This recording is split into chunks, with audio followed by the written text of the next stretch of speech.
Proprietor గారితో పాటు నేను వెళ్ళిపోయి ఉంటే బాగుండేది బాబు. నానమ్మా. అవును బాబు, ప్రొపరేటర్ గారు వెళ్ళిపోయి నాకు బరువు బాధ్యతలు అప్పగించారు అనుకున్నాను. కానీ బాధలు కష్టాలు కన్నీళ్ళు అన్నీ అనుభవించాలి అనుకోలేదు బాబు. అసలు మీ తాతగారికి నీకు సూర్య అని పేరు పెట్టాలని ఎందుకనిపించిందో తెలుసా? సరిగ్గా సూర్యోదయ సమయానికి పుట్టావు. అది కూడా చాలా దివ్యమైన ముహూర్తంలో పుట్టావు. ఆ సమయంలో పుట్టిన నువ్వు సూర్యుడిలా వెలిగిపోతావని, నీ భవిష్యత్తు కాంతివంతంగా ఉంటుందని, అలాగే నీ వెలుగు నువ్వు మాత్రమే అనుభవించకుండా అందరికీ వెలుగును ప్రసాదిస్తావని అన్నారు. అందుకే నీకు సూర్య అని నామకరణం చేయించారు. ఆయనన్నట్లే నీ జీవితం కొనసాగింది. ఇక ముందు ముందు కూడా నీ జీవితం అలాగే కొనసాగుతుందని ఆశించాను. కానీ నీ జీవితంలోకి ఇలాంటి అమావాస్య చీకటి ప్రవేశిస్తుందని నేను అనుకోలేదు బాబు. అల్లారు ముద్దుగా పెంచుకున్న నా మనవడికి ఈ కష్టాలేంటని ఆ దేవుణ్ణి కూడా నిలదీద్దామనుకున్నాను బాబు. మనిషికి జ్ఞానాన్ని ప్రసాదించిన దేవుడు తన రాతని తాను తిరగరాసుకునే జ్ఞానాన్ని ప్రసాదించడం మాత్రం మర్చిపోయాడు నాయనమ్మా. అందుకే మనిషి ఇలాంటి పరిస్థితులను ఎదుర్కోవాల్సి వస్తుంది. బాబు, నీ పెళ్లి విషయంలో ఏమీ చేయలేకపోతున్నానని చాలా బాధగా ఉంది. బహుశా ఆ రోజు కళ్యాణి ప్రేమని అంగీకరించని నా ఆత్మాభిమానం మీద, అహంకారం మీద ఆ దేవుడు కొట్టిన పెద్ద దెబ్బేమో బాబు ఇది.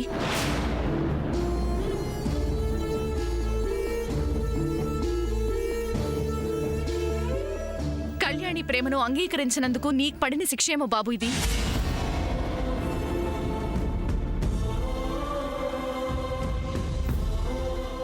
అయినా తప్పు నేను చేస్తే శిక్ష నీకు నీ ప్రేమకు విధించడమేంటి? నిరాశపడకు నాయనమ్మా. శ్యామ్తోనే నా జీవితం ముడిపడి ఉందని నాకింకా నమ్మకం ఉంది.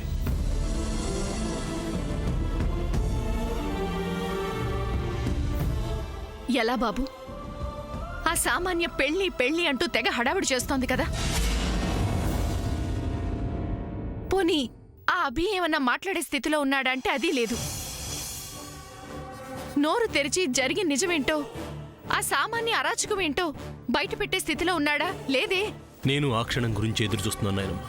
కానీ ఈలోగా ఆ సామాన్యతో నీ పెళ్లి జరిగిపోతే నాకు చాలా ఆందోళనగా ఉంది బాబు. లేదు నాయనమ్మా, నీ దీవెనలున్న నా జీవితం గాడి తప్పదు. నా ప్రేమ గెలుస్తుంది. అంతా మంచి జరుగుతుంది నాయనమ్మా. నువ్వున్నంత ధైర్యంగా నేనుండలేకపోతున్నాను బాబు. ఇదిలాగే కొనసాగితే నా గుండె ఏ క్షణంలో అయినా ఆగిపోవచ్చు. నానమ్మా. అమ్మమ్మా, ఏంటా మాటలు? ఏం లేదమ్మా.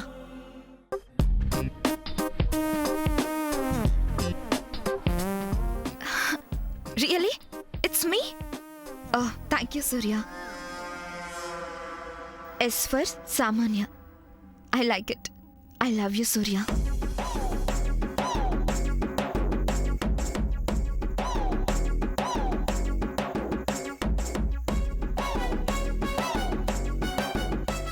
అక్క తీసుకెళ్ళు. శాస్త్ర పెట్టుకెళ్ళు.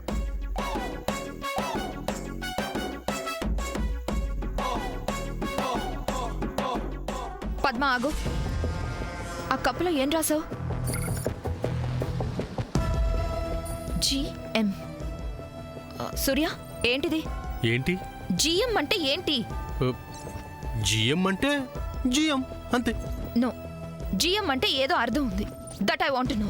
అమెరికా నుంచి వచ్చావు కదా, జిఎం అంటే కూడా తెలీదా? నీకు తెలిస్తే చెప్పొచ్చు కదా. జిఎం అంటే గుడ్ మార్నింగ్. మా ఆయన గుడ్ మార్నింగ్ చెప్పమని సూర్య ఉద్దేశం. అంతే కదా Surya? Oh I see. You are brilliant Surya. Thank you.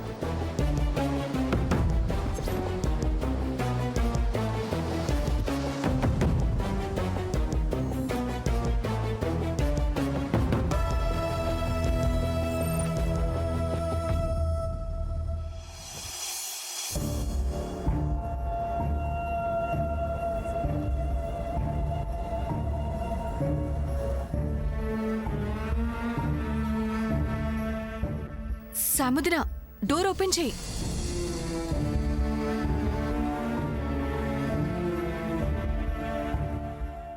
సాముదిన త్వరగా డోర్ ఓపెన్ చేయి, ఫాస్ట్ గా.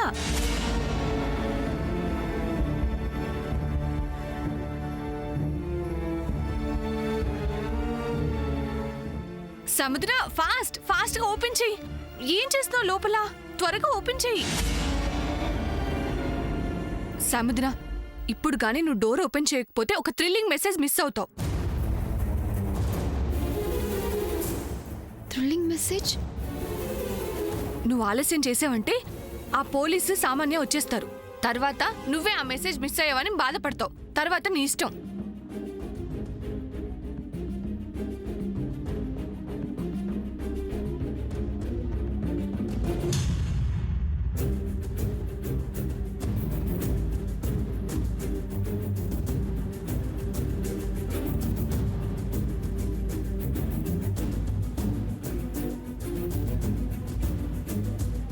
థ్రిల్లింగ్ మెసేజ్ అన్నావు ఏంటి? సూర్య నీకోసం కాఫీ పంపించాడు, తీసుకో. కాఫీ తెచ్చి మెసేజ్ అంటావేంటి? ఈ కాఫీలోనే మెసేజ్ ఉంది, చూడు. కాఫీలో ఏం మెసేజ్ ఉంటుంది? ఏమో, నువ్వే చూడు.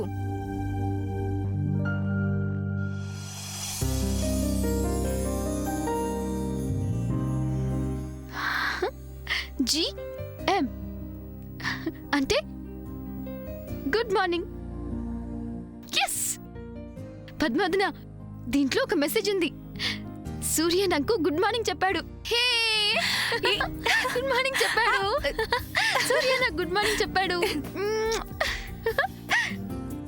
పద్మావదన, నువ్వు చెప్పినట్టే ఇది నిజంగా థ్రిల్లింగ్ మెసేజ్. సూర్య నాకు గుడ్ మార్నింగ్ చెప్పాడు. 1 minute పద్మావదన.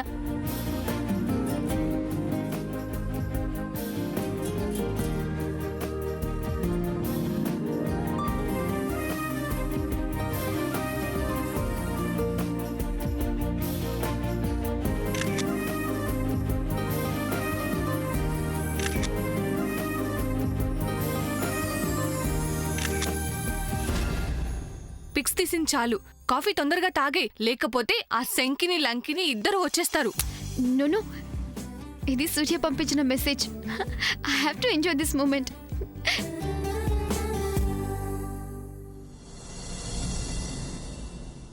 Super Surya, coffee fantastic. Thank you. అవును, నువ్వు తాగవేంటి సూర్య? తాగాల్సిన వాళ్ళు తాగాలి కదా. నేను తాగుతున్నాను కదా సూర్య. నీ కడుపు నిండితే సరిపోతుందా? ఇంట్లో అందరు తాగొద్దా? పద్మా, పద్మా, ఎక్కడున్నావు? కాఫీ తెస్తానన్నావు. సూర్య గారు, పద్మేది? పద్మ ఏమైందండి? అదే మీకు కాఫీ తీసుకొని. అదేంటి, పద్మ మీకోసం గుడ్ మార్నింగ్ ఉన్న కాఫీ తీసుకొచ్చింది కదా. అరే, కాఫీ తాగితే మళ్ళీ ఎందుకు వస్తాను? కాఫీ మళ్ళీ ఎందుకు అడుగుతాను?